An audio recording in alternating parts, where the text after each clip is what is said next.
Oh, by the way, here's the update. NATO leaders are gathering in Lithuania ahead of a two-day summit which begins tomorrow. The meeting in Vilnius will tackle a wide range of topics, but it's the discussions over Ukraine's future membership of NATO that will dominate. It's being reported that Washington and Berlin have agreed a form of words for the summit's concluding statement that does not fully endorse a pathway to Ukraine's NATO membership, nor does it talk about joining once the war is over. A point which is widely supported by Ukraine's staunchest allies. President Biden arrived in Vilnius a short time ago, ready to take part. We'll be looking this evening at what lies ahead, but let's go first to Vilnius and speak to Lewis Vaughan-Jones, our colleague who is there. How much of a problem do you think the German and American view on Ukraine joining NATO, Lewis, is going to be at the summit? Is it going to overhang all discussions?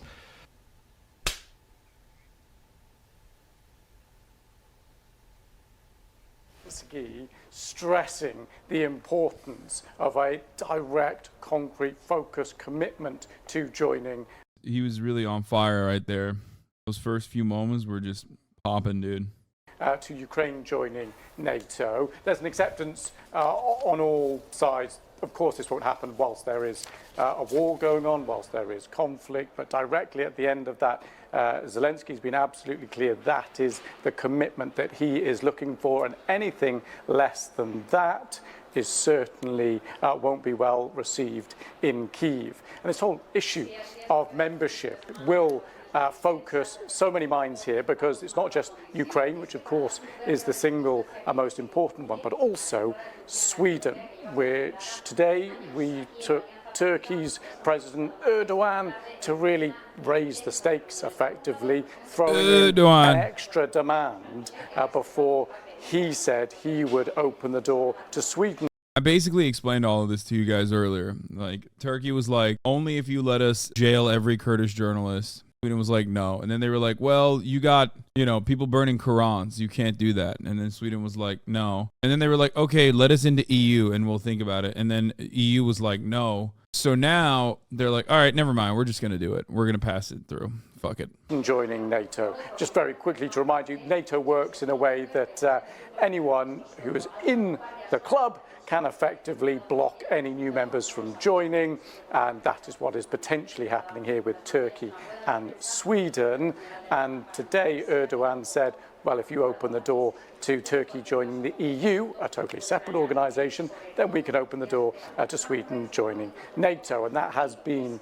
You would have held out on the EU membership shit a little longer. Yeah, it's never happening. If you think the European Union is going to allow a Muslim nation with 100 million Muslims into its borders, well, I don't know what to tell you, but like, it's just not fucking happening. There is just no shot. Look at every European country right now. Look at every country inside of the EU. Every single one is going crazy mode with Muslim immigrants, Muslim immigrants, Muslim immigrants. Especially fucking a country like Sweden, especially, is like funny when you think about like the Muslim immigration narrative taking root. It's not about being Muslim, just the population and GDP, too much power balance change. You are on crack cocaine if you think that a country with the power and size and geopolitical interests as Turkey was a Christian country. And none of that Orthodox shit either. But fuck it, even Orthodox. You are delusional if you think that the EU wouldn't be falling head over heels to fucking allow a country like that immediately in.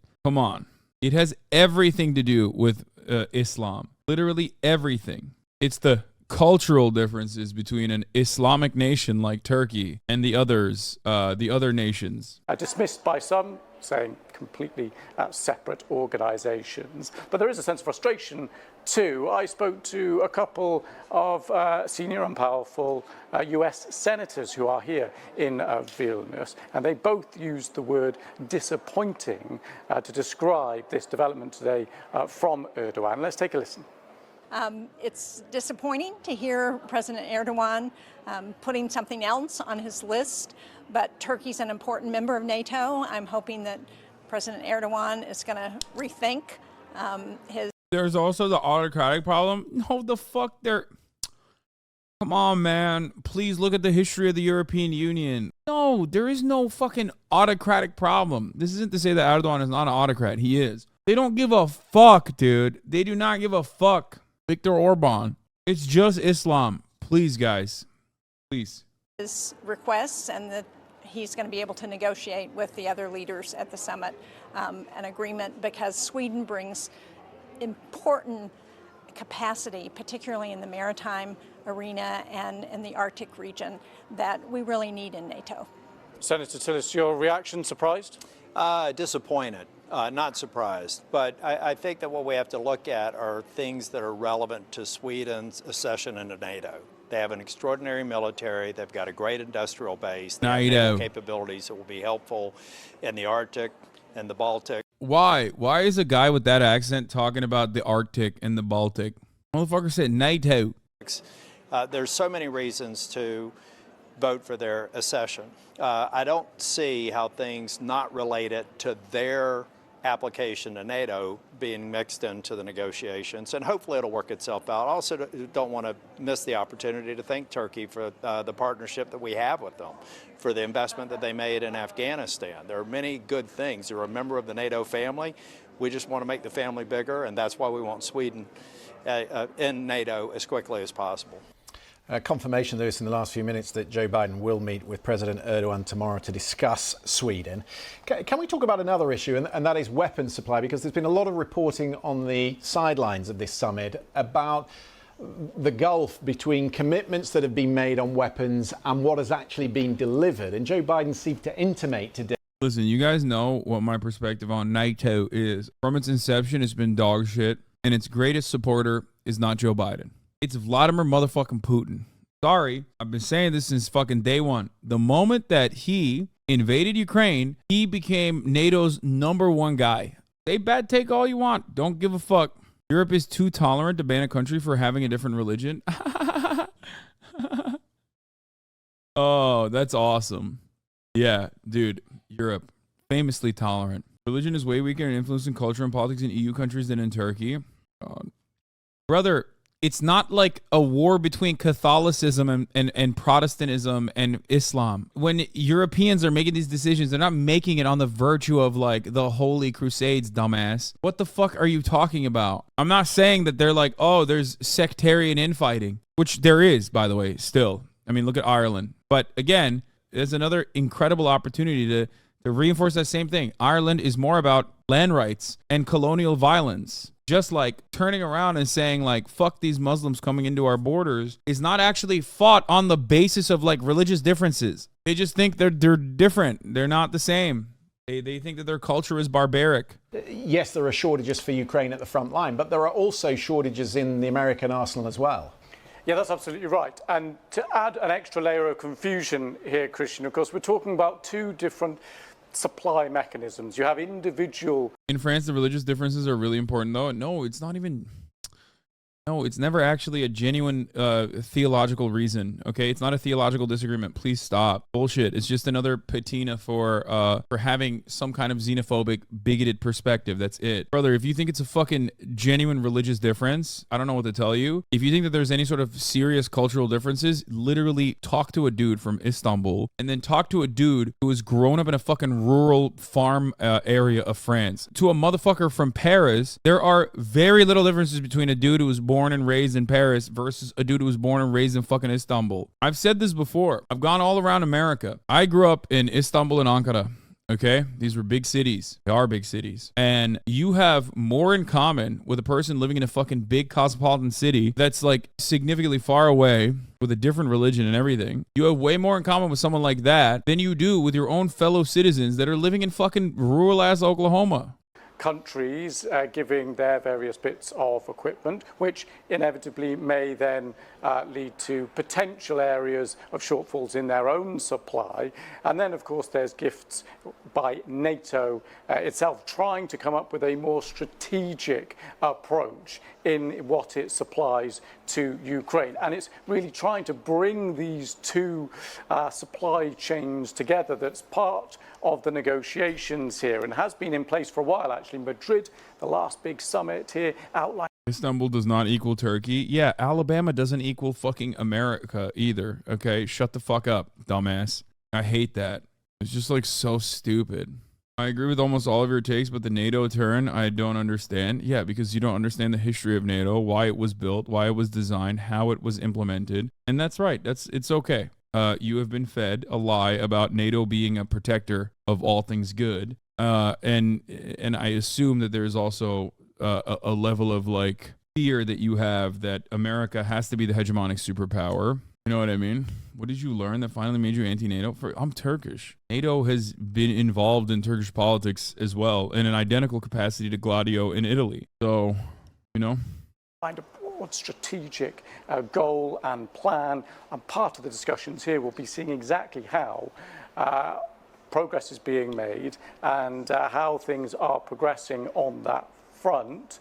You mentioned America has to be the hegemonic superpower. The alternative is worse. Stop coping. Overdosing on pills. Yeah, it has to be. You're right. One immediate answer I have to you is that all of these European social democracies partially greatly benefited from the USSR being there because dominant capitalist forces had to capitulate to socialist and trade unionist movements because they wanted to say, hey, there's a reasonable middle ground here because like, oh my God, we don't want you to be fully a vassal state of the USSR. So even all of those things that a lot of European Eurocucks take for granted, like healthcare, that they fucking flex over Americans on a regular basis, came at a time when there was some level of multipolarity. So shut the fuck up.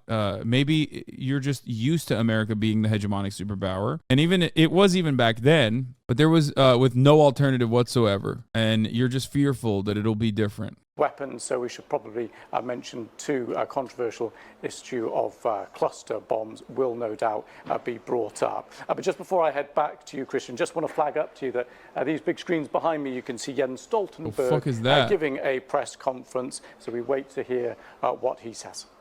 Lewis, thank you very much for that. Well, en route to Lithuania, President Biden spent most of the day here in the UK, where he met the King for the first time since the coronation.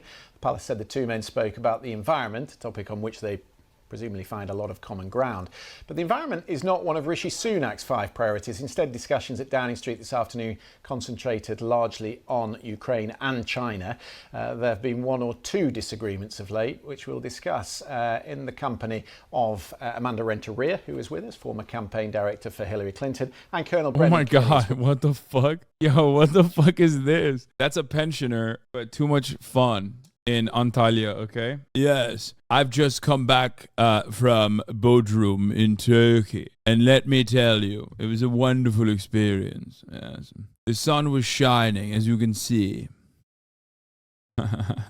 With us as well, the former Chief of Staff for the US Marine Corps. Thank you very much for being with us. Amanda, just before you landed here in London, CNN ran an article today saying that after Brexit, under Boris Johnson and Liz Truss, the UK had become just so needy. There wasn't the time to deal with the UK's issues within the White House. Do you sense from watching those pictures today at Downing Street that there is a better relationship developing? Absolutely. And, you know, Biden, when he shows up in the room, this is his gift.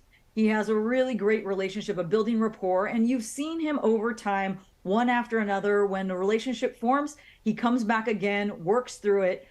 This trip has been quite the moment for Biden, not simply with relationships with allies, convincing those who might not be as close allies, but also the delegation that is coming from the United States there as well. There really is this sense of coordination and planning together that we haven't seen in a long time here in the States, but really speaks well to what Biden does best, which is bring those things together, really build that kind of relationship. And that's true this morning as well.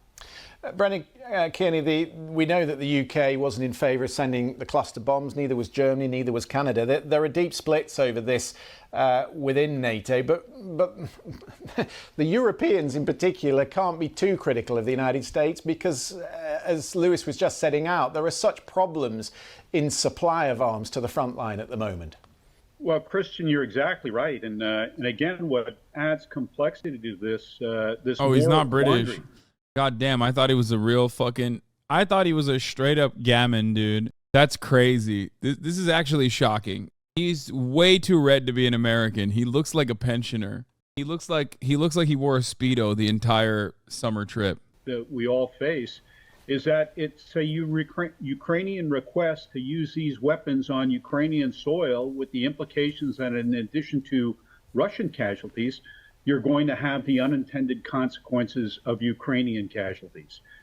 That's the bad part about these little bomblets. They tend to be picked up by children. They tend to hang around for a while because they're so small. This issue of Ukraine's membership it clearly came out of the blue for a lot of the allies over the weekend. The French president, who wasn't inclined to support it initially, now thinks that it's the only way to deter future Russian aggression. What do you think will be in the president's mind? Why has he decided that now is not the time? Well, he's had a lot of conversation, and you can feel that the team itself has been working through what do we do now, not only around cluster munitions, but how do we bring different countries along to what our path is going forward. This is quite sensitive for Biden. He has talked a lot about how fast you can move in a moment like this.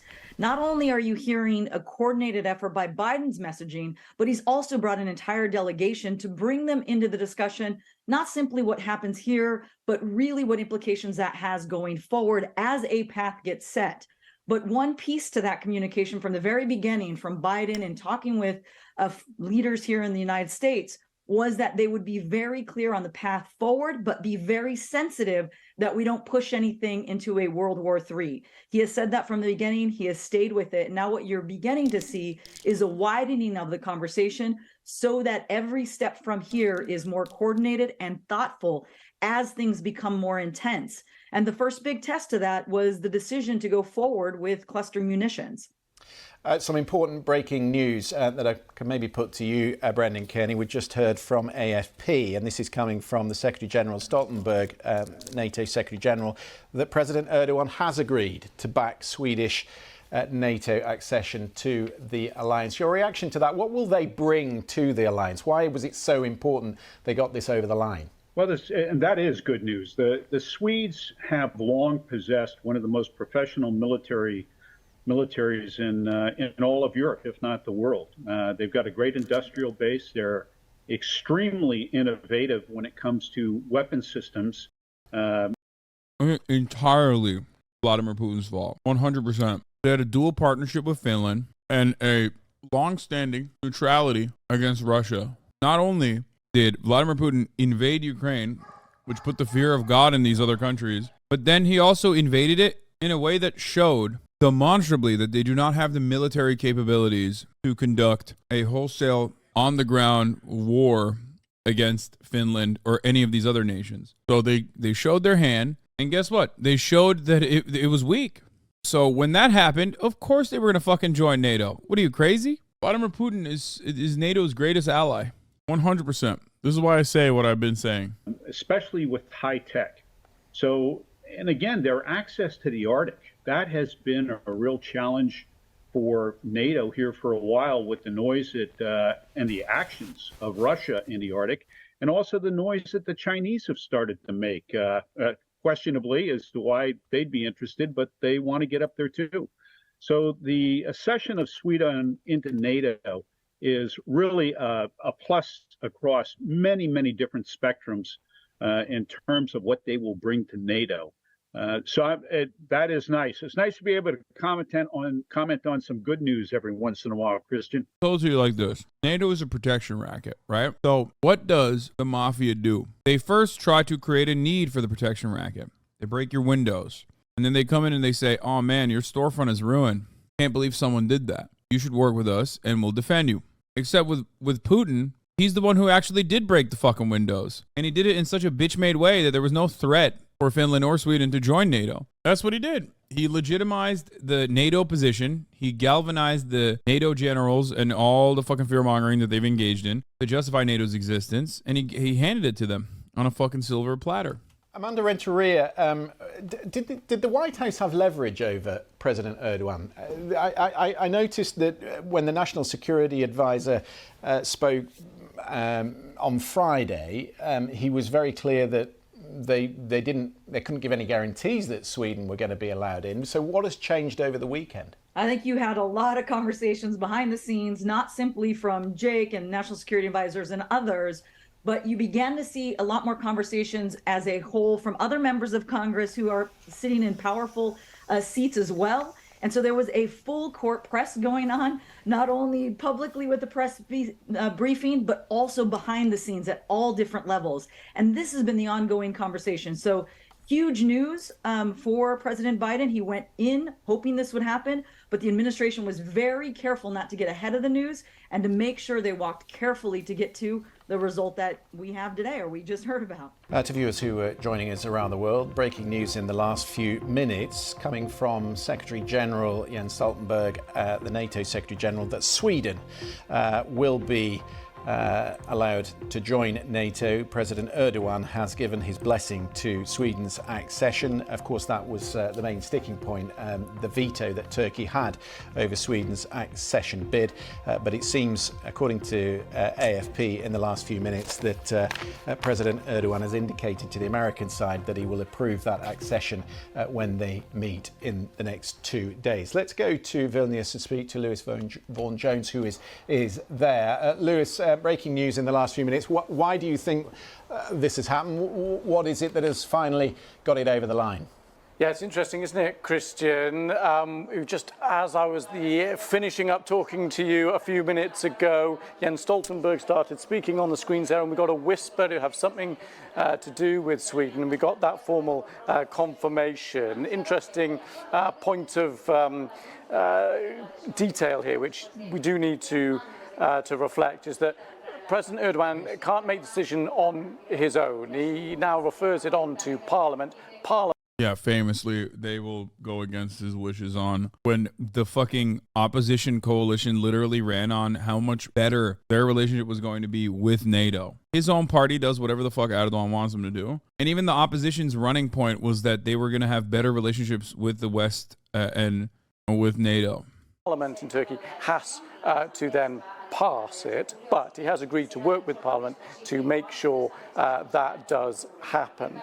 And it's interesting when you look at some of the potential issues that Erdogan had previously raised, things like the PKK, a group that he and many view as a terrorist organisation, saying that actually Sweden wasn't doing enough to counter groups and individuals like that. There's issues around things like F-16s, fighter jets, which is want to resume purchasing from the US, and then just earlier on today with the issue of joining the EU, a totally separate organisation, was thrown up into the mix as well. So all those issues feeding into the potential delay in accession, but we don't know the details of what exactly has been resolved and how, but it does now seem that Sweden will go the way of Finland and join. And you remember that both those countries started this process at the same time. And I spoke to the Finnish foreign minister just a few hours ago, and she told me that she always viewed this very much as a joint process. It was Sweden and Finland had to join before the whole process was finished, and it seems now, it looks like we're nearly there. It's worth making the point, it's pretty obvious, Lewis, but the motive, President Putin's motive for going to war was to stop the advance of NATO towards Russia's borders. And since the expanded invasion began in February last year, Finland and now Sweden have joined. So in many ways it has backfired. That's certainly the view amongst so many here. And interestingly, I asked the Finnish foreign minister, who, by the way, has only been in her job 3 weeks, quite a baptism, quite a welcome to the job. But I asked her about specifically having that border, 800 miles or so, with Russia, and what difference it makes being part of NATO now. And interestingly, her answer was reflecting on, really, we're quite used to this. You know, we are a country that is well equipped to monitoring and dealing with the threat and potential threat from Russia, and suggesting that they, therefore, are very well placed to play a very key part and a very important role militarily, intelligence-wise, in NATO. And always she emphasised that that role comes jointly with Sweden. Anyway, we already covered all that. Okay, let's get some American news again, even though NATO is American news. Finally, the American Congress is doing something right. Senators are calling for an FDA probe into Logan Paul's energy drink.